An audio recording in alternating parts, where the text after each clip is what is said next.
Sentire Media. Hello everyone, and welcome to A History of Italy.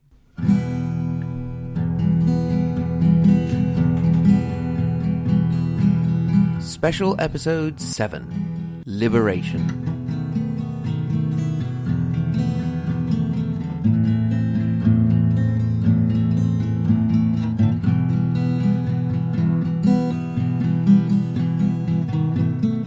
"75 years ago on this day, the Comitato di Liberazione Nazionale, the Italian war government collaborating with the Allies, officially launched the insurrection of the Italian people against the fascist and Nazi oppressors. It was also the day in which Milan and Turin were liberated, while Bologna had been free since the 21st and Genoa since the 23rd of April. The fascist leader, Benito Mussolini, by now a puppet of the Nazi regime, would be found and killed 3 days later. His corpse then hung upside down in Piazzale Loreto in Milan. The war for the Italians was over. After the war, everyone would have a story of those last fateful days. Just like everyone alive on the 11th of September 2001 or on the day of the Kennedy assassination remembers exactly what they were doing when they heard the news. For my uncle, for example, it was the certainty that his mother, my grandmother, had lied to him about the war being over. You see, the first Allies to enter their little town at the foot of the Emilia Apennines were the soldiers of the Forza Expedizionaria Brasileira, the Brazilian Expeditionary Force. As they marched into the town, they apparently celebrated, well, like Brazilians. The ruckus sent my uncle fleeing to hide and accusing his mother of having lied about the end of the war. After all, the poor kid was by now used to running for cover as the droning engines of the Allied bombers approached. Instead, what made a greater impression on my grandmother was her last meeting with the retreating German soldiers. Her family had an osteria, an inn, and my grandmother worked in the kitchen. I know what you're thinking now. Mike, you had a grandmother that was Italian and had a restaurant. Yes, you have reason to envy me. The soldiers in question were not the ones that you see in films that come in shouting, pointing rifles and threatening. At least, not on this occasion. They quietly asked for some food, which my nonna gave them. Upon seeing that she was very much afraid, they said, "Signora, non si preoccupi, noi siamo caput." "Do not worry, ma'am, we are done for." At the same time, on the English side of the family, artilleryman William Russell Smith was making his way up on the east with the 8th Army, the Desert Rats, who had also fought at the battles of El Alamein and Monte Cassino. He did not like to talk about the war, but my cousin and I did love to hear the gruesome story of how, after being hit by shrapnel, his leg had been saved from gangrene because the maggots had eaten it off of him. Grandpa Bill died in 1986, a small family tragedy in the year of Challenger and Chernobyl. My cousin has tried to trace some of his movements during the war, but it's hard to trace a man in the British Army named Bill Smith. The topic of the British involvement in Italy brings me to one of my favourite stories about the period leading up to the liberation. The liberation and the resistance in general would deserve a lot more attention, and perhaps even a whole podcast series or two, and believe me, dear listeners, it is one of the ideas on the drawing board. However, current effort is being put into a collaboration with my daughter on her idea for a podcast, but that's a secret for now.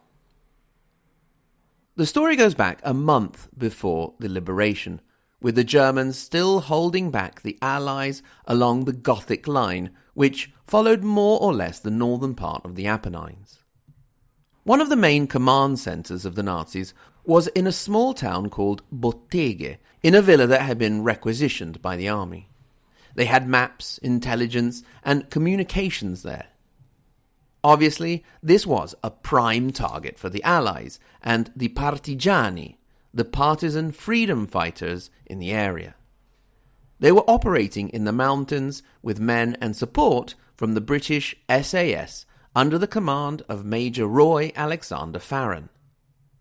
The attack on the command centre was to include a combination of British SAS soldiers, the Italian local partisans, and some Russian partisans. Among the various aspects to consider, there was the potential consequences on the local population. You see, the Nazis and Fascists had a nasty habit of killing 10 partisans for every German or fascist killed, and if enough partisans weren't found, then civilians would do just fine. Therefore, the attack on the command centre could have created an excuse for yet another civilian massacre. Something was needed to make the Germans think that the attack was the arrival of the front line of the Allied assault, which was expected any day now, and not an attack of local partisans. So it was that towards the end of March 1945, a Scotsman, David "Mad Piper" Kirkpatrick, was parachuted into the mountains south of the province of Reggio Emilia. You might be wondering if this is the point of the film in which we discover he is some sort of Rambo-style weapons specialist or some sort of Van Damme-style ninja that would go in and take out the whole German contingent on his own. Well, as his nickname Mad Piper suggested, Kirkpatrick's specialty was playing the bagpipes. Preparations for the attack continued, aided by the communication provided by the incredibly brave staffette, the runners, you could say. These were young women, often no more than girls, who would ride bicycles or even walk for miles and miles a day to take messages back and forth, often encountering enemy soldiers. For the night of the 27th of March, everything was ready. The men who were to be involved in the operation had made their way down out of the mountains and were hiding out in the woods near the villa that housed the German command. As darkness fell, so did the quiet over the little village of Botteghe. The silence was broken not by gunfire, not by shouted orders, but by the sound of bagpipes in the darkness. Then, as they say, all hell broke loose. Despite the fact there were some losses, the attack was a great success. A lot of important material was taken from the command centre, and what could not be taken was destroyed. The German officers and soldiers there were forced to retreat back to the city of Reggio Emilia. 1 month later, Reggio Emilia would be liberated.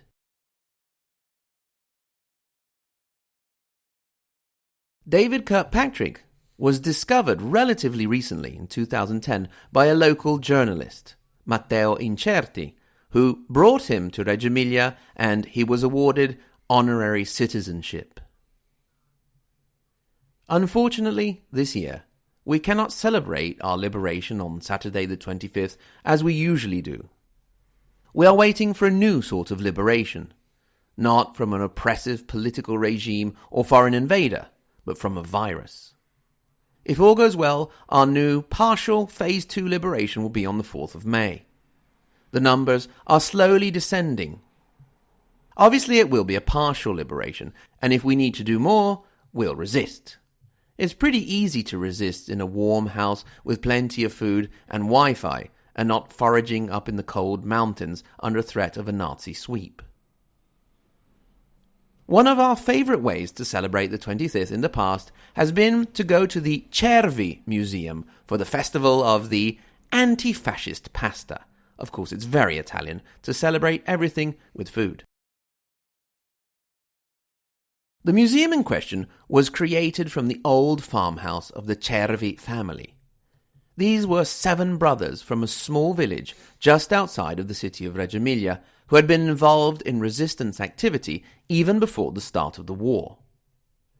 I remember talking to one of the daughters of these brothers. She told me of how one day the maestra, the school teacher, had sent her home saying that she could not come to school without the card of the fascist party.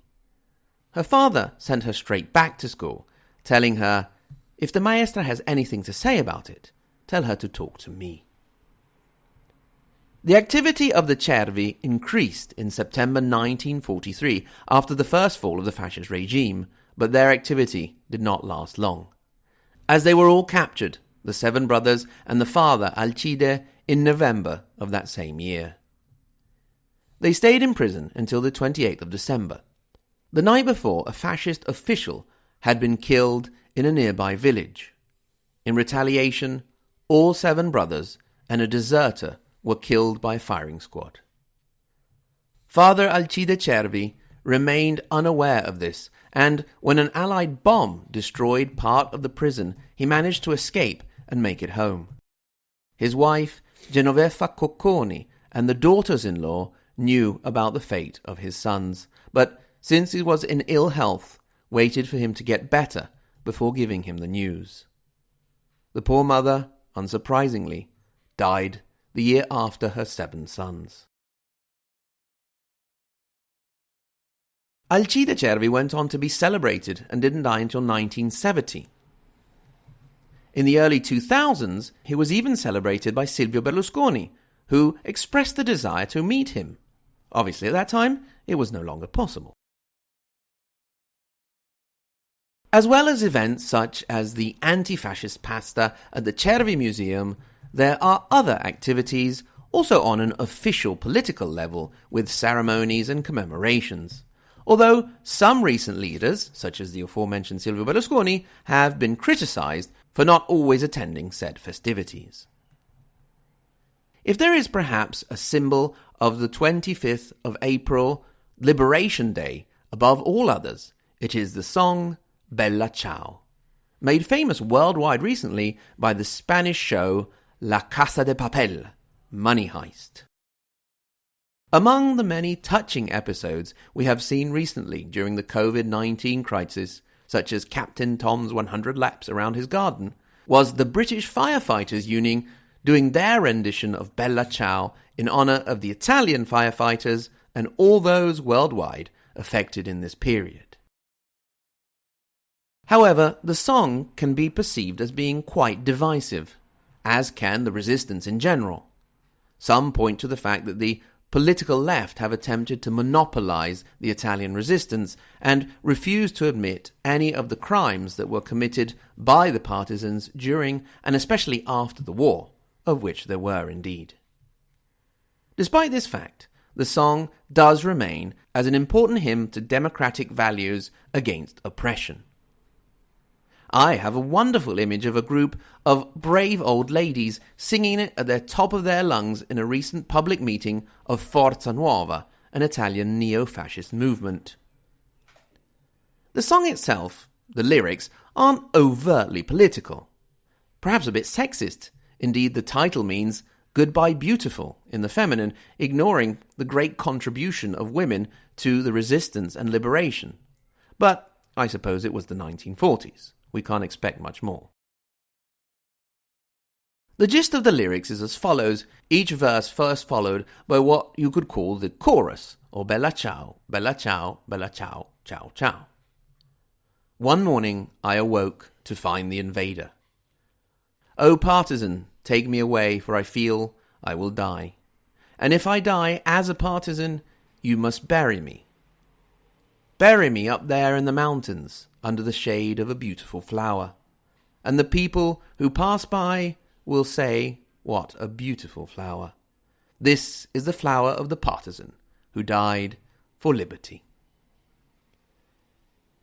3/4 of a century later, we still sing this song and prepare to do so on the 25th of April 2020, as we once again resist, albeit a bit more comfortably. If you wish to join in the singing, remember you may be offending the sensibilities of the far right, of nostalgics, of fascism, and of neo-fascists. Therefore, my advice would be, sing really loud.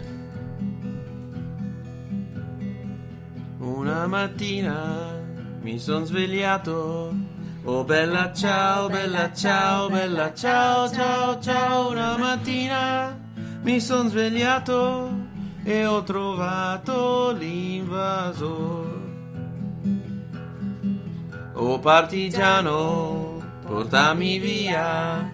Oh bella ciao, bella ciao, bella ciao, ciao, ciao. Partigiano, portami via, che mi sento di morire. E se io muoio da partigiano, oh bella ciao, bella ciao, bella ciao, ciao, ciao. E se io muoio da partigiano, tu mi devi seppellire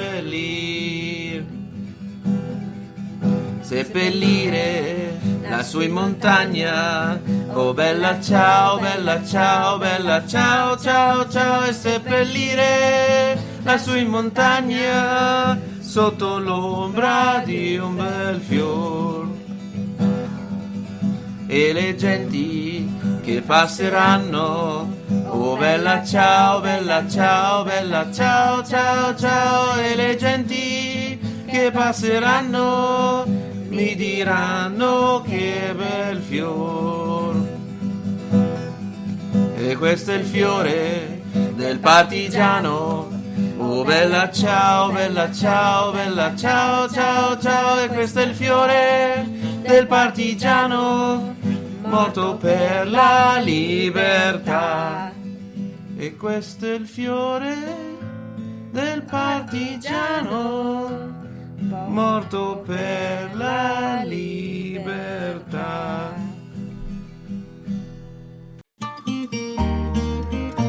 Sentire Media. Hey, podcast producers and show hosts. Do you want to join a podcast network that celebrates all things Italian? At Sentire Media, we understand the allure of Italy and its unique culture. Our devoted team of hosts and producers are all driven by their shared passion for Italy. And we work tirelessly to create the best lifestyle podcasts and content that will whisk you away to the very heart of Italy. With us, you can savor the mouth-watering flavors, get lost in the stories from the past, break down the cultural barriers, and truly immerse yourself in the vibrant traditions of this intoxicating country. If you have a great podcast idea or are already in production and would like to join Sentire Media, head over to sentiremedia.com, that's SENTIRE media.com, and find out how to submit your show.